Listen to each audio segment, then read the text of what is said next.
Good morning. Class 11th में क्या पढ़े थे हम? कौन से chapter? Cell, the fundamental unit of life. तो हमने कौन कौन से टॉपिक पढ़ लिए थे? What is cell, discovery of cell and cell theory. तो नेक्स्ट टॉपिक हमारा क्या है? Overview of cell. तो सेल के ओवरव्यू में हमें क्या पढ़ना है कि सेल के अंदर क्या क्या प्रेजेंट होता है, कौन से सेल ऑर्गेनली प्रेजेंट होते हैं, सिर्फ उसका ब्रीफ में सिर्फ उसका शॉर्ट में डिस्क्रिप्शन पढ़ना है हमें।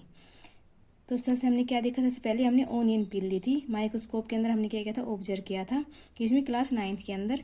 और ह्यूमन्स के अंदर क्या ली थी हमने? एनिमल्स के अंदर ह्यूमन की चिक सेल। दोनों को हमने क्या किया? माइक्रोस्कोप के अंदर ऑब्जर्व किया। तो ऑब्जर्व करने के बाद हमें क्या दिखाई दिया? तो ओनियन हमारी कैसी सेल हो गई? Plant cell. और चिक कैसा हो गया? हमारी एनिमल सेल। तो दोनों सेल हमने किसके अंदर देखी थी? माइक्रोस्कोप के अंदर। तो माइक्रोस्कोप के अंदर देखने के बाद हमें क्या दिखाई दिया कि जो प्लांट सेल है, प्लांट सेल के अंदर क्या होगा कि हमने प्लांट सेल के अंदर और एनिमल सेल के अंदर कुछ डिफरेंस दिखाई दिया कि प्लांट सेल की सेल कैसी थी? रेक्टेंगल शेप की थी। इसकी शेप कैसी थी? स्पेरिकल शेप थी। सेकंड डिफरेंस क्या था कि एनिमल सेल में ओनली एक मेम्ब्रेन प्रेजेंट है, जिसको हमने क्या नाम दिया था? Cell membrane. लेकिन प्लांट सेल में सेल मेम्ब्रेन के एडिशनल में एक और रिजिड वॉल प्रेजेंट थी, जिसको हमने क्या नाम दिया? Cell wall. तो सेल वॉल सिर्फ किस में प्रेजेंट थी?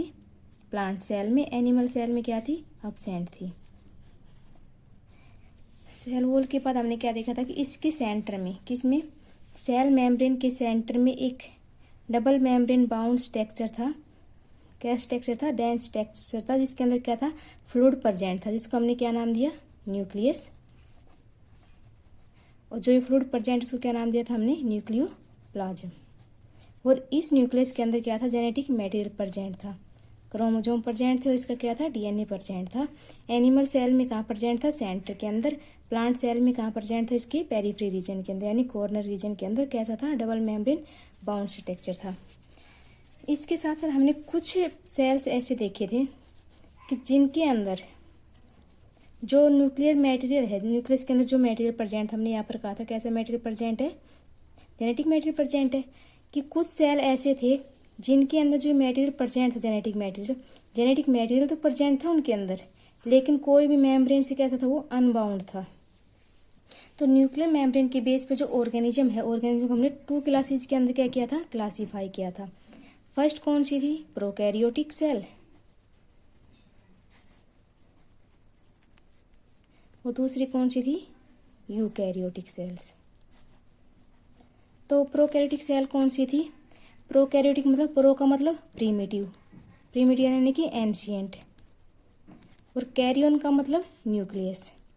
कि वे सेल जिनके अंदर कैसा न्यूक्लियस प्रेजेंट था? प्रीमिटिव न्यूक्लियस प्रेजेंट था। प्रीमिटिव का मतलब क्या होगा कि ऐसा न्यूक्लियस प्रेजेंट था जिनके अंदर जेनेटिक मटेरियल तो प्रेजेंट था न्यूक्लियस का, लेकिन जो जेनेटिक मटेरियल है ये किसी भी मेम्ब्रेन से बाउंड नहीं था, यानी कि मेम्ब्रेन कैसा था? अनबाउंड मटेरियल था। तो उन टाइप की सेल को क्या बोलेंगे हम? Prokaryotic cell. और उस टाइप के ऑर्गेनिजम्स को क्या बोलेंगे हम? प्रोकैरियोट्स। कि वे ऑर्गेनिज्म जिनके अंदर जो न्यूक्लियर मटेरियल है, जेनेटिक मटेरियल है, वो किसी भी मेम्ब्रेन के द्वारा, किसी भी न्यूक्लियर मेम्ब्रेन के द्वारा क्या होगा? अनबाउंड होगा। तो उन ऑर्गेनिज्म को क्या बोलेंगे हम? प्रोकैरियोट्स। इसके अगेंस्ट कुछ सेल हमें ऐसी दिखाई दी, जैसे कि प्लांट सेल है, ह्यूमन सेल है, कि उनके अंदर जेनेटिक मटेरियल भी प्रेजेंट था, और जो जेनेटिक मटेरियल है वो किसी डबल मेम्ब्रेन बाउंड स्ट्रक्चर से क्या था? सराउंडेड था। तो उनको हम क्या बोलेंगे? यूकैरियोटिक। यू का मतलब ट्रू और कैरियन का मतलब न्यूक्लियस। कि वे सेल जिनके अंदर ट्रू न्यूक्लियस प्रेजेंट है उनको क्या बोला था हमने? क्या नाम दिया? Eukaryotic cell. जिनके अंदर जेनेटिक मटेरियल भी प्रेजेंट होगा, और जेनेटिक मटेरियल किसी मेम्ब्रेन के द्वारा, न्यूक्लियर मेम्ब्रेन के द्वारा क्या होगा? सराउंड होगा। तो उसको हमने क्या नाम दिया? Eukaryotic cells. तो ये डिफरेंस किस में था? प्रोकैरियोटिक सेल के अंदर एंड यूकैरियोटिक सेल्स के अंदर। सेकंड, यूकैरियोटिक सेल के अंदर क्या थी? सेल ऑर्गेनली ज्यादा थी। प्रोकैरियोटिक के अंदर क्या थी? कुछ सिलेक्टेड सेल ऑर्गेन, जैसे कि राइबोसोम है, राइबोसोम प्रेजेंट था, इनका अपना क्या था? राइबोसोम प्रेजेंट था, कुछ प्रोटीन्स प्रेजेंट थे, और क्या थे? कुछ जो उसके स्ट्रक्चर की सरफेस स्ट्रक्चर प्रेजेंट थे, जैसे कि फिम्ब्रे है, पिलाई है, ये सारे कहाँ प्रेजेंट थे? प्रोकैरियोटिक सेल में। तो कौन कौन से सेल है जिनके अंदर, कौन कौन से ऐसे ऑर्गेनिज्म है जिनके अंदर न्यूक्लियस अनबाउंड होता है? तो इसके एग्जाम्पल क्या है? बैक्टीरिया, बैक्टीरिया है, एक क्या है साइनोबैक्टीरिया। साइनोबैक्टीरिया क्या होगा, ब्लू ग्रीन एल्गी। ये सभी ऑर्गेनिज्म कैसे होंगे, ये प्रोकैरियोटिक्स होंगे, यानी कि ये कैसे क्या होंगे, प्रोकैरियोट्स होंगे।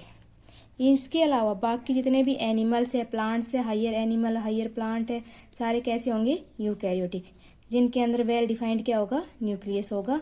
इनके अंदर कैसा होगा, वेल डिफाइंड न्यूक्लियस अब्सेंट होगा।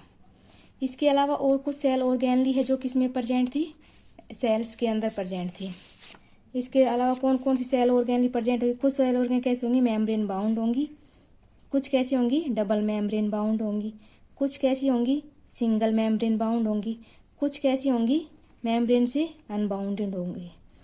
तो double membrane bound cell organelle कौन सी थी, फॉर एग्जांपल एंडोप्लाज्मिक रेटिकुलम है, गोल्गी अपरेटस है, सारी कैसी थी, डबल मेम्ब्रेन बाउंड है। गोल्गी अपरेटस, लाइसोजोम्स, माइटोकॉन्ड्रिया,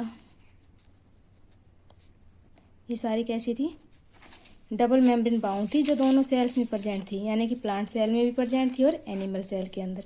इसके अलावा राइबोसोम्स है, कैसी होगी, सिंगल मेम्ब्रेन बाउंड है, जो कहाँ प्रेजेंट होगी, प्लांट सेल में और एनिमल सेल के अंदर भी। इसके अलावा कुछ नॉन मेम्ब्रेन, कुछ कैसी होंगी, सॉरी लाइसोसोम कैसी होगी, सिंगल मेम्ब्रेन बाउंड होंगी, कुछ कैसी होगी, जो किसी भी मेम्ब्रेन से बाउंड नहीं होगी, फॉर एग्जांपल राइबोसोम्स। तो ये तो वे सेल ऑर्गेनली जो प्लांट में प्रेजेंट होगी और एनिमल सेल्स के अंदर भी प्रेजेंट होगी। इसके अलावा कुछ सेल ऑर्गेनली ऐसी है जिनके अंदर प्लांट सेल में और एनिमल सेल में क्या मिलेगा, डिफरेंस मिलेगा। फॉर एग्जांपल जैसे कि प्लास्टिड है, प्लास्टिड सिर्फ किस में प्रेजेंट होगा, प्लास्टिड ओनली प्रेजेंट होगा प्लांट सेल के अंदर, एनिमल सेल के अंदर क्या होगा, ये अब्सेंट होगा। इसके अलावा जो सेंट्रियोल्स है, सेंट्रियोल्स भी क्या है, सिंगल मेम्ब्रेन बाउंड है, ये सिर्फ किसके अंदर प्रेजेंट होगा, एनिमल सेल के अंदर प्रेजेंट होगा। ये सिर्फ क्या है, इसके अंदर डिफरेंस है। सेकंड डिफरेंस किसके अंदर आएगा, वैक्यूल्स के अंदर, कि वैक्यूल किस में प्रेजेंट होंगे, वैक्यूल प्रेजेंट होंगे दोनों में, प्लांट के अंदर ही प्रेजेंट होगा और प्लांट सेल में प्रेजेंट होगा और एनिमल सेल में भी। प्लांट सेल में क्या होगा, ये सेंटर में प्रेजेंट होगा, लार्ज एरिया क्या करेगा, कवर करेगा, लेकिन एनिमल्स में क्या होगा, ये पेरिफेरी में प्रेजेंट होंगे और कैसे होंगे, स्मॉल वैक्यूल्स होंगे। वो वैक्यूल्स करेंगे क्या, जितना भी वेस्ट मटेरियल उसको क्या कर लेंगे, स्टोर कर लेंगे। इन सेल ऑर्गेनली के बारे में डिटेल से पढ़ेंगे, एक एक सेल ऑर्गेनली के बारे में। ये सिर्फ क्या, इसका ओवरव्यू, कि ओवरव्यू के अंदर क्या क्या आएगा। फिर है कि सेल के बेस पर हमने एक सेल का स्ट्रक्चर देख लिया, अब सेल नंबर के बेस पर हमें ऑर्गेनिज्म देखने कितने टाइप के होंगे। तो सेल नंबर के बेस पर हमारे पास कितने टाइप के ऑर्गेनिज्म पाएंगे, 3 टाइप के। सबसे पहले कौन सा, यूनिसेलुलर ऑर्गेनिजम्स, उसके बाद मल्टीसेलुलर ऑर्गेनिजम्स, और थर्ड कौन सा आएगा, एसेलुलर ऑर्गेनिजम्स। तो यूनि का मतलब 1, सेलुलर का मतलब सेल, कि वे ऑर्गेनिजम्स जिनका फॉर्मेशन सिर्फ एक सेल से हुआ है उनको क्या बोले हम, यूनिसेलुलर ऑर्गेनिज्म। मल्टी का मतलब मैनी, कि वे ऑर्गेनिज्म जिनका डेवलपमेंट कहाँ से हुआ है, मैनी सेल्स से हुआ है, उनको क्या बोलेंगे हम, मल्टी सेलुलर। यूनिसेलुलर का एग्जाम्पल, फॉर एग्जाम्पल जैसे कि अमीबा है, पैरामीशियम है, सारे कैसे होंगे, यूनिसेलुलर ऑर्गेनिज्म हो गए। इसके अलावा मल्टी सेलुलर के अंदर जितने भी एनिमल्स हैं, हायर प्लांट्स हैं, ह्यूमन बींग्स, सारे कैसे हो गए, मल्टी सेलुलर हो गए। अब ये यूनिसेलुलर है तो इसमें सभी फंक्शन कौन कोऑर्डिनेट करेगा, एक सेल कोऑर्डिनेट करेगी। इसमें क्या होगा कि अलग अलग फंक्शन के लिए क्या होंगे, डिफरेंट सेल्स होंगे, डिफरेंट सेल्स डिफरेंट फंक्शन क्या करेगी, परफॉर्म करेगी। फिर इसके अंदर रिप्रोडक्शन भी किससे होगी, यूनिसेलुलर में सिर्फ एक सेल ही रिप्रोडक्शन का फंक्शन परफॉर्म करेगी। इनके अंदर क्या होंगे, कुछ स्पेशल जर्म सेल्स होंगी, जर्म सेल्स किसका क्या करेंगी, रिप्रोडक्शन में हेल्प करेगी। अब यूनिसेलुलर है, 1 सिंगल सेल से परफॉर्म हुआ है तो इसका लाइफ स्पैन भी क्या होगा, शॉर्ट होगा।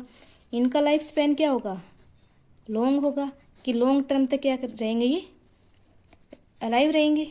तो ये क्या था, इनके अंदर डिफरेंस था, किसके अंदर, यूनिसेलुलर के अंदर और मल्टी सेलुलर के अंदर। फिर आता है एसेलुलर ऑर्गेनिज्म।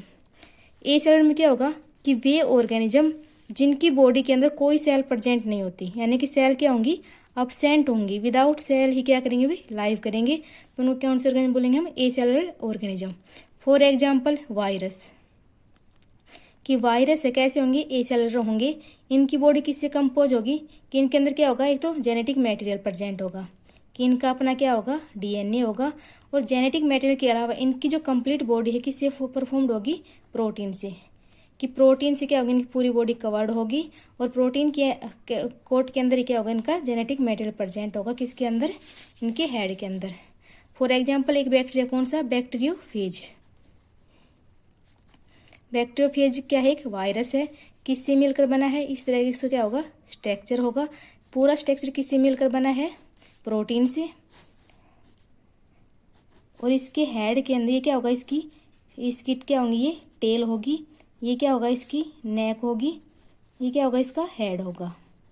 और इसके हेड के अंदर क्या होगा, जेनेटिक मटेरियल प्रेजेंट होगा किस फॉर्म में, डीएनए की फॉर्म में। और पूरी बॉडी किससे कवर होगी, प्रोटीन से। तो इसके अंदर ना तो कोई सेल है, ना सेल वॉल है, ना सेल मेम्ब्रेन है। तो कैसा ऑर्गेनिज्म होगा ये, ए सेलुलर ऑर्गेनिज्म। तो सेल नंबर के बेस पर हमारे पास कितने टाइप के ऑर्गेनिज्म थे, 3 टाइप के, unicellular, multicellular, A cellular. Thank you.